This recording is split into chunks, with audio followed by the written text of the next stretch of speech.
이명박 전 대통령이 결국 구속됐습니다. 2013년 2월 퇴임 이후 5년 1개월 만인데요. 정치권에서는 이 상황 어떻게 지켜봤을까요? 더불어민주당 박영선 의원 전화로 연결해 이야기 나눠보겠습니다. 안녕하십니까? 네, 안녕하세요. 퇴임 후 5년여 만에 결국 구속이 됐는데요.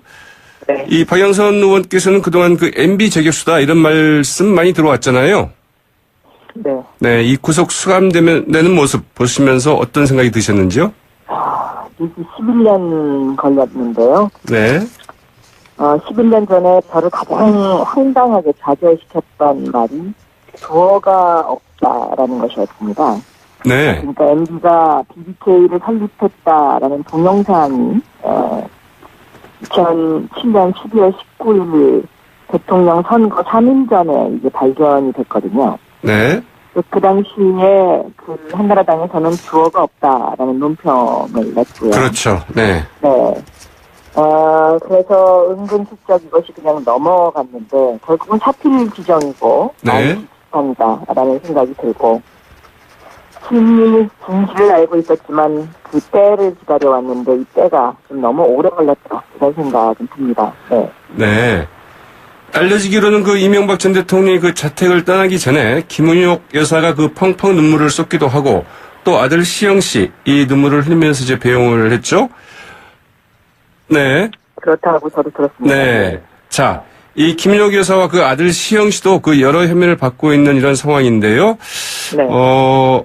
그런데 말이죠. 네. 박영선 의원님. 네네. 지금 전화 상태가 좀 너무 안 좋아서 잠시 저희가 끊었다가 다시 연결을 하도록 하겠습니다. 그러시겠어요? 네네. 네. 네. 지금은 전화 상태가 굉장히 좋은데요? 혹시 말씀을 좀만 더, 네. 이대로 하면 괜찮을 것 같습니다. 네네네. 네. 아주 좋아졌습니다. 여러 가지로 이런 상황을 보면서 사실 저도 어제 밤늦게 이런 걸 지켜보면서 여러 가지 감정이 좀 교차하더라고요.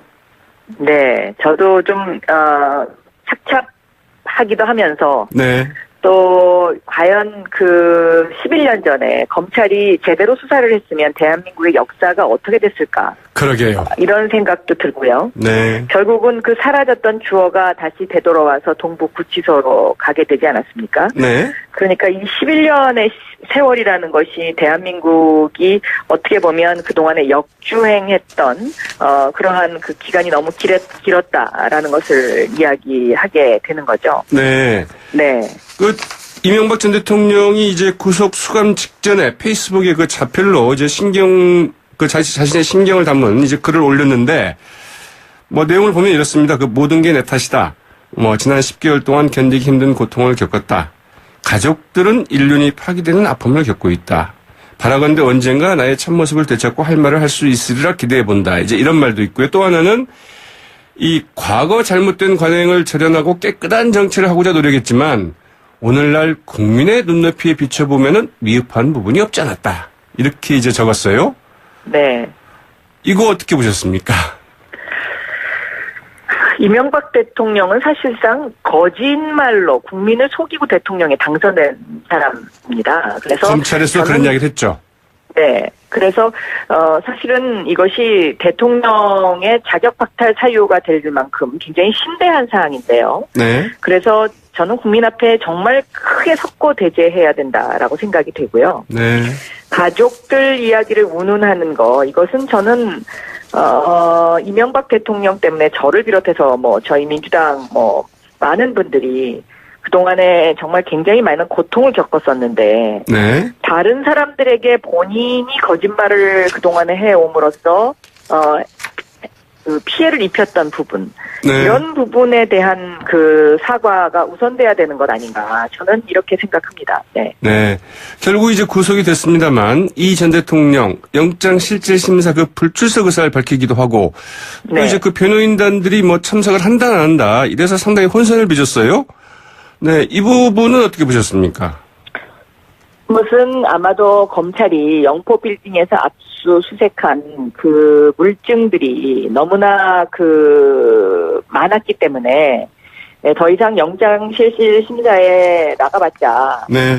별 특별한 변화가 없을 것이다라는 것을 스스로 암시를 한 대목이다라고 네. 생각을 합니다. 예. 그러나 그 이명박 전 대통령 측에서는 이게 이미 그 정해진 대로 가고 있기 때문에 나갈 필요가 없었다. 구속영장 기각 가능성이 그 1%만 됐더라도 출석했을 것이다. 이런 말을 하고 있다고 그래요? 그동안의 증거를 인멸한 것만 해도 저는 이게 아주 문제가 심각하다고 생각하는데요. 이런 그 뇌물 액수라든지 또 그동안의 그 증거를 인멸한 어떤 여러 가지 정황이라든지 이런 것을 봤을 때 구속을 피하기는 어렵다라는 것은 이것은 정상적인 사고를 하는 사람이라면은 다 그렇게 생각을 하겠죠. 네. 이명박 전 대통령 측에서는 어제 이제 구속 직후에 이 골목에서 낸 이 성명 등을 통해서 이 보수 개멸을 위한 그 정치 공작이다, 정치 보복이다 이런 주장을 펴고 있지 않습니까? 이게 어떻게 좀 영향을 좀 미칠 수 있다고 보십니까? 앞으로의 뭐 검찰 수사나 아니면 그 재판 결과에 어떤 영향을 좀 줄까요? 저는 차라리 그 이명박 대통령의 측근들이 국민들 앞에 이 부분을 깨끗하게 사과하고 털고 가는 것이 맞다고 생각합니다. 왜냐하면 이번 수사는 검찰이 어떤 그 사실을 왜곡한 것도 아니고요. 측근들에 의해서 측근들이 스스로 이것을 다 풀지 않았습니까? 더구나 김윤옥 여사의 뭐 무슨 그 에르메스 핸드백 사건도 정두원 의원의 입에서 나온 것이고요. 그렇죠. 또 그 증거도 외국에 있는 미국에 있는 언론사에서 그것이 또 추가로 나온 것들이기 때문에 이러한 것들을 정치 보복이라고 몰고 가는 것 자체가 굉장히 정략적이고 국민들에게 사과를 하지 않는 좋지 않은 모습이다. 저는 이렇게 보고 있습니다. 네. 자, 이 한국당의 김영우 의원 어제 이런 이야기를 했습니다. 만약 이 검찰의 이 수사가 이 정치보복인 이유는 정의로운 그 적폐청산이라고 한다면 노무현 정부나 그 김대중 정부의 그 적폐도 함께 조사해야 됐던 것 아니냐. 이런 이제 주장을 폈는데요. 어떻게 보고 계시는지요? 지금 그분들은 계속해서 이제 정치적 행위를 하는 것 아닙니까? 그런데 이렇게 명백하고 수많은 그 거짓말 속에서 흘러온 세월에 대해서 저는 정말 깨끗하게 사과하고 다시 시작하는 그것이 앞으로의 미래를 위해서 좋지 않을까 저는 그렇게 생각하고 있습니다. 오늘 이제 한 신문의 그 사설을 보면 이런 내용이 나옵니다. 결국 검찰은 이전이나 지금이나 달라진 게 없다.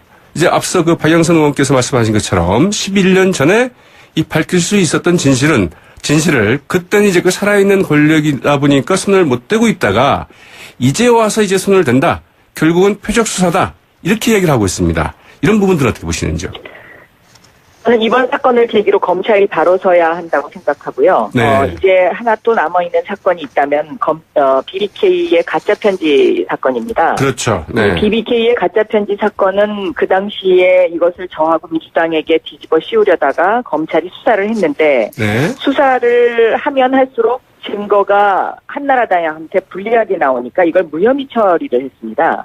그리고 그 당시에 이 BBK 가짜 사건을 흔들었던 사람은 바로 지금 자유한국당의 홍준표 대표입니다. 그래서 저는 이 부분도 이번 기회에 검찰이 국민들한테 석고대죄하고 과거를 털고 미래로 갔으면 좋겠다라는 그런 생각을 하고 있습니다. 그러나 과연 그럴 수 있을까 싶네요. 지금의 그 측근들의 어떤 대응을 보면은 그 이명박 전 대통령 측에서 과연 그럴 수 있을까 싶기도 하고 또 검찰이 이제 BBK 그 가짜 편지 사건 이런 것들을 수사에 나설 수 있을까 이제 이런 의구심도 좀 드는데요. 글쎄요, 저는 그것도 검찰의 판단이라고 생각을 하는데요. 제가 이것을 무슨 뭐 강요할 힘도 없고 그러나 저는 사실관계를 밝히는 입장에서 이런 부분은 짚고 넘어가야 된다라고 생각합니다. 그렇습니다.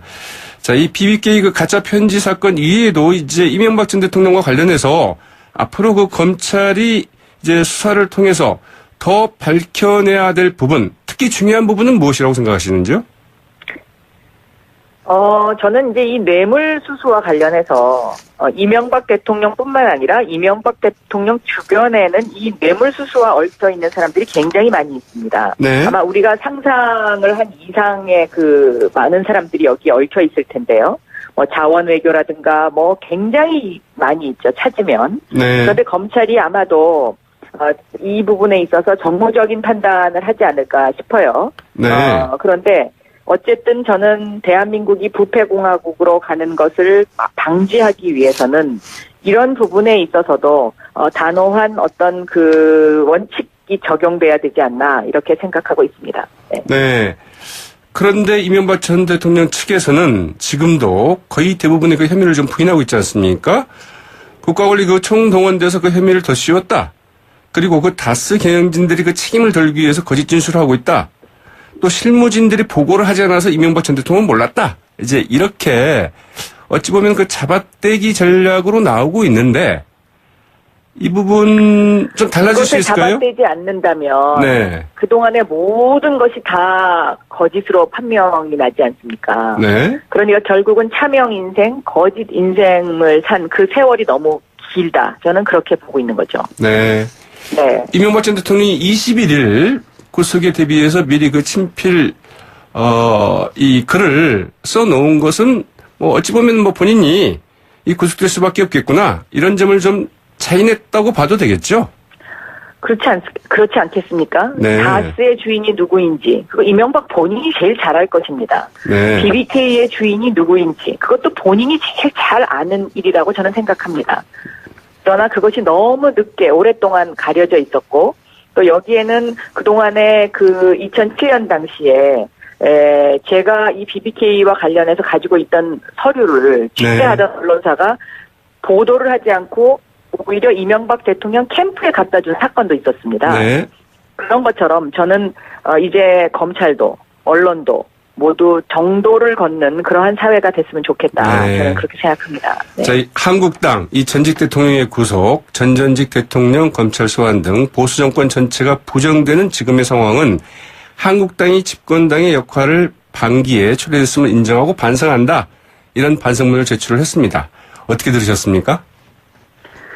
저는 그나마 그런 어떤 내용을 발표했다는 것은 그나마 다행이다. 네. 라고 생각을 하고요. 정말 이제 더 이상 이런 불행한 대통령이 다시 나오지 않았으면 좋겠다. 그렇게 생각합니다. 네. 네. 오늘 말씀 고맙습니다. 네, 감사합니다. 하지만 그 때를 기다려왔는데 이 때가 좀 너무 오래 걸렸다. 이런 생각이 듭니다. 네. 네. 알려지기로는 그 이명박 전 대통령이 그 자택을 떠나기 전에 김은옥 여사가 그 펑펑 눈물을 쏟기도 하고 또 아들 시영 씨 이 눈물을 흘리면서 이제 배웅을 했죠. 네.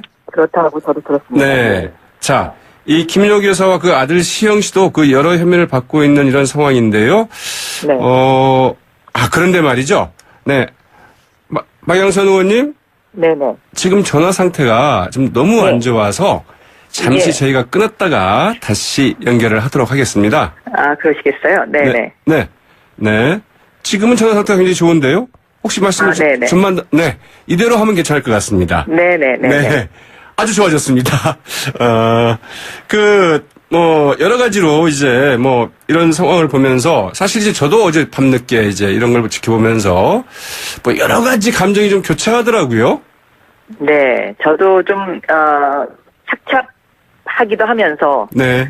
또 과연 그 11년 전에 검찰이 제대로 수사를 했으면 대한민국의 역사가 어떻게 됐을까? 그러게요. 이런 생각도 들고요. 네. 결국은 그 사라졌던 주어가 다시 되돌아와서 동북구치소로 가게 되지 않았습니까? 네. 그러니까 이 11년의 세월이라는 것이 대한민국이 어떻게 보면 그동안에 역주행했던 그러한 그 기간이 너무 길었다라는 것을 이야기하게 되는 거죠. 네. 네. 이명박 전 대통령이 이제 구속 수감 직전에 페이스북에 그 자필로 이제 자신의 신경을 담은 이제 글을 올렸는데, 내용을 보면 이렇습니다. 모든 게 내 탓이다. 지난 10개월 동안 견디기 힘든 고통을 겪었다. 가족들은 인륜이 파괴되는 아픔을 겪고 있다. 바라건대 언젠가 나의 참모습을 되찾고 할 말을 할 수 있으리라 기대해본다. 이제 이런 말도 있고요. 또 하나는 이 과거 잘못된 관행을 재련하고 깨끗한 정치를 하고자 노력했지만 오늘날 국민의 눈높이에 비춰보면은 미흡한 부분이 없지 않았다. 이렇게 이제 적었어요. 네. 이거 어떻게 보셨습니까? 이명박 대통령은 사실상 거짓말로 국민을 속이고 대통령에 당선된 사람입니다. 그래서 검찰에서 그런 이야기를 했죠. 네. 그래서 사실은 이거 이명박 전 대통령이 결국 구속됐습니다. 2013년 2월 퇴임 이후 5년 1개월 만인데요. 정치권에서는 이 상황 어떻게 지켜봤을까요? 더불어민주당 박영선 의원 전화로 연결해 이야기 나눠보겠습니다. 안녕하십니까? 네, 안녕하세요. 퇴임 후 5년여 만에 결국 구속이 됐는데요. 네. 이 박영선 의원께서는 그동안 그 MB 재격수다 이런 말씀 많이 들어왔잖아요. 네. 네, 이 구속 수감되는 모습 보시면서 어떤 생각이 드셨는지요? 이게 11년 걸렸는데요. 네. 11년 전에 저를 가장 황당하게 좌절시켰던 말이 주어가 없다라는 것이었습니다.